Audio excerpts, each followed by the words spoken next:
নমস্কার, আশা করি সকলে ভালো আছেন। মুসুর ডাল তো আপনারা নানানভাবে খেয়েছেন। আজকে আমার মতন করে এইভাবে রান্না করে দেখুন, অসাধারণ টেস্ট হবে। এটা ভাতের সাথে খেতেও যেমন ভালো লাগবে, রুটির সাথে খেতেও কিন্তু তেমনই ভালো লাগবে। চলুন তাহলে রান্নাটা করা যাক। এই রান্নাটা করার জন্যে আমার কিন্তু বেশি কিছু উপকরণের দরকার হয়নি। আলু, ডিম আর মুসুরির ডাল, এই নিয়েই রান্নাটা হয়ে গেছে। আমি 1 বাটি মতো মুসুর ডাল, এই 150 গ্রাম মতো হবে, এই মুসুর ডালটাকে আমি ঘন্টাখানেক ভিজিয়ে রেখেছিলাম। দেখুন ডালটা কতটা ফুলে উঠেছে। আমি কিন্তু 3-4 বার ভালো করে ধুয়ে তারপর পরিষ্কার জলে এটাকে ভিজিয়ে রেখেছি। ডালটা বেশ ফুলে উঠেছে। আমি গ্যাসে গরম জল বসিয়ে দিয়েছি একটা প্যানের ভেতর।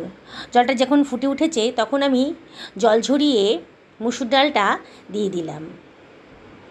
সমস্ত মুসুর ডালটা আমি ওই গরম জলের ভেতর দিয়ে দিলাম। এবার এটাকে ঢাকা দিয়ে দেব 8 থেকে 10 মিনিটের জন্যে, লো ফ্লেমে।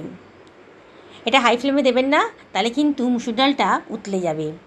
এর মধ্যে আমি দিয়ে দিচ্ছি 1/2 টেবিল চামচ মতো লবণ আর 1/2 টেবিল চামচ মতো হলুদের গুঁড়ো। একটু নাড়াচাড়া করে সব কিছু মিশিয়ে দিচ্ছি। দেখুন এইবারে আমি এটাকে ঢাকা দিয়ে দিচ্ছি। এবার পাশের গ্যাসে আমি একটা কড়াইতে তেল বসিয়ে দিয়েছি 2 টেবিল চামচ মতো। এবার আমি লম্বা লম্বা করে 2খানা আলু কেটে রেখেছিলাম, খোসা ছাড়িয়ে কেটে রেখেছিলাম, সেটা দিয়ে দিলাম। এর মধ্যে দিয়ে দিলাম সামান্য একটুখানি লবণ আর একটুখানি হলুদের গুঁড়ো দিয়ে আলুটা আমি ভালো করে ভেজে নেব। ফ্লেমটা হাইতেই রেখেছি। দেখুন আলুর কালারটা কিন্তু চেঞ্জ হয়ে যাচ্ছে। আলুটা বেশ লালচে লালচে করে ভেজে নিচ্ছি। বন্ধুরা আপনারা শেষ পর্যন্ত ভিডিওটা দেখুন, সত্যি অসাধারণ স্বাদের কিন্তু রেসিপিটা, আর খুব সামান্য উপকরণ দিয়েই কিন্তু রান্না হয়ে যায়। বাড়িতে যেদিন কোনো সবজি থাকবে না, আপনারা এই ডিম, আলু আর ডাল দিয়ে কিন্তু লাঞ্চ কিংবা ডিনারটা তৈরি করে ফেলতে পারবেন। দেখুন আমার আলুগুলো কিন্তু বেশ লালচে লালচে করে ভাজা হয়ে গেছে, বেশ মুচমুচেই হয়েছে, দেখেই মনে হচ্ছে বেশ ভালোই মুচমুচে হয়েছে। এবার আমি তেল থেকে অন্য একটা পাত্রের ভেতর তুলে রাখছি। এবার আমি একটা পাত্রের মধ্যে একটা ডিম ফাটিয়ে নিচ্ছি। ডিমটা দেওয়ার পর আমি এর মধ্যে দিয়ে দিচ্ছি একটুখানি পেঁয়াজ কুচি, এই একটা পেঁয়াজের 1/4, আর দিয়ে দিলাম সামান্য একটুখানি লঙ্কা কুচি, আর দিয়ে দিলাম খুব সামান্য পরিমাণ লবণ।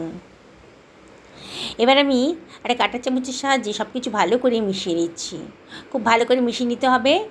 নুনটা যদি ভালো করে না মেশে তাহলে কিন্তু একটা পোর্শন নোনতা হয়ে যাবে, তখন খেতে ভালো লাগবে না। তাই ডিমটাকে ভালো করে ফেটিয়ে নেবেন। এবার আমার কড়াইতে যে তেল ছিল সেটা আমি তুলে রেখেছি, 1 চামচ মতো তেল আমি রেখে দিয়েছি। এর মধ্যে ডিমটা দিয়ে দিলাম। গ্যাসের ফ্লেমটা মিডিয়াম টু লোতে রেখেছি। মিনিট খানেকের মধ্যে কিন্তু নিচের পোর্শনটা ভাজা হয়ে যাবে, তখন ডিমটাকে আমি ভাজ করে দিচ্ছি। দেখুন ভিডিওতে যেমন দেখাচ্ছি, ভাজ করে বেশ এপিট ওপিট করে ভালো করে ভেজে নেব, যাতে ডিমের ভেতরটা কাঁচা না থাকে।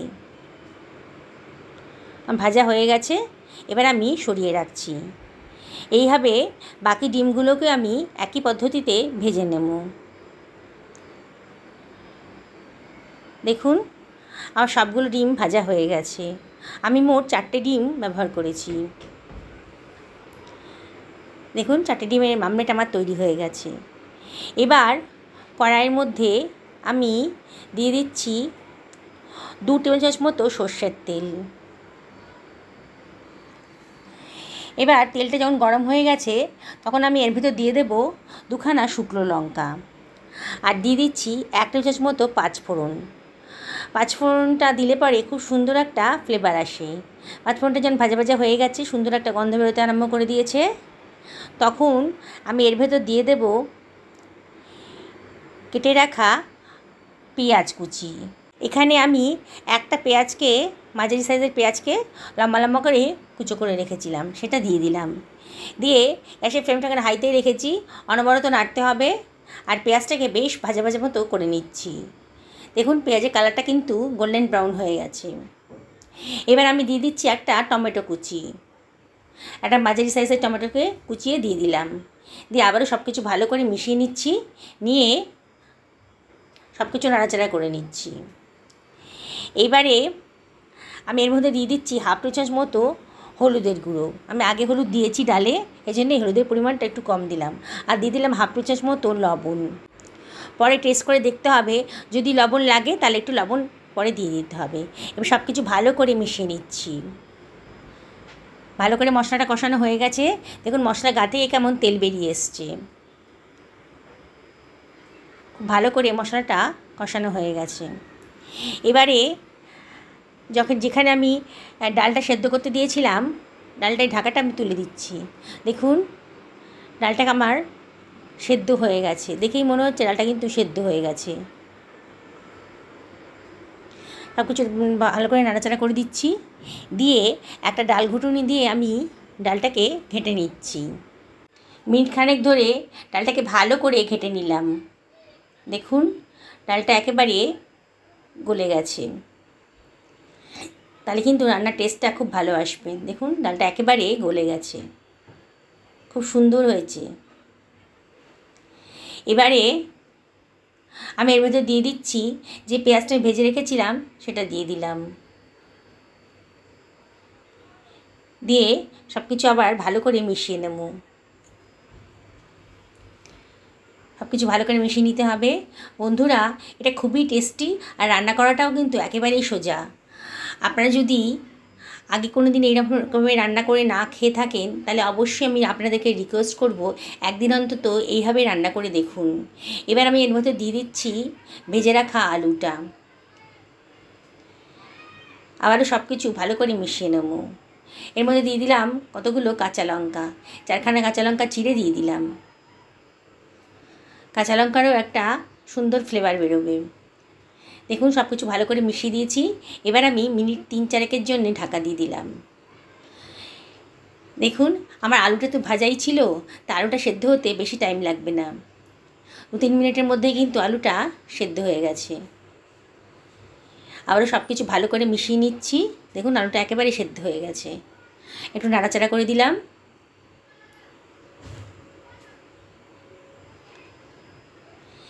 এবারে আমি এর ভেতর দিয়ে দিচ্ছি ডিমের মামলেটগুলো। গ্যাসের ফ্লেমটা এখন লোতেই রেখেছি। ডিমের মামলেটটা আমি দিয়ে দিলাম, দিয়ে এর ভেতর দিয়ে দিচ্ছি একটু ধনেপাতা কুচি। খুবই সুন্দর খেতে লাগে বন্ধুরা। এবার এটাকে লো ফ্লেমেই মিনিট 2 ফুটতে দিচ্ছি। একটা তড়কা প্যান নিয়ে নিয়েছি, তার মধ্যে দিয়ে দিলাম 1 টেবিল চামচ মতো সাদা তেল, আর তার মধ্যে দিয়ে দিচ্ছি 1 টেবিল চামচ মতো ঘি। দেখুন আমার এটা লো ফ্লেমেই রেখেছি, ঘিটাও গলে গেছে। এবারে আমি ওর মধ্যে দিয়ে দিচ্ছি 1/4 টেবিল চামচ মতো গোটা জিরে। জিরে যখন ফ্রাই হয়ে গেছে তখন গ্যাসের ফ্লেমটা কিন্তু অফ করে দিয়েছি, নাহলে পুড়ে যাবে, তখন খেতে ভালো লাগবে না, পোড়া গন্ধ এসে যাবে। এবারে ওই গরম অবস্থাতেই আমি খানিকটা কসুরি মেথি হাতে ডলে দিয়ে দিলাম। অবশ্যই কিন্তু গ্যাসের ফ্লেমটা আপনারা অফ করে দেবেন, নাহলে কিন্তু কসুরি মেথিও পুড়ে যাবে, খেতে ভালো লাগবে না। এবার আমি এই তরকাটা ডালের ভেতর দিয়ে দিলাম। অসাধারণ টেস্ট হবে। আবার সঙ্গে সঙ্গে ঢাকা দিয়ে দিলাম, গন্ধটা যাতে না বেরিয়ে যায়।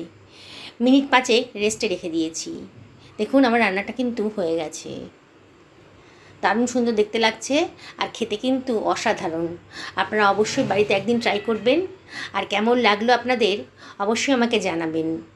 যেসব বন্ধুরা আজকে আমার চ্যানেলে প্রথম দিন এসেছেন, তাদেরকে আমি রিকোয়েস্ট করব তারা যদি ইউটিউব থেকে দেখেন তাহলে আমার চ্যানেলটা সাবস্ক্রাইব করবেন, আর যদি ফেসবুক থেকে দেখেন তাহলে আমার পেজটাকে ফলো করার জন্যে রিকোয়েস্ট করব। দেখুন বন্ধুরা আমি সার্ভ করে দিয়েছি। এটা গরম ভাতের সাথেও যেমন সুন্দর লাগবে, রুটির সাথে খেতেও কিন্তু খুবই ভালো লাগবে।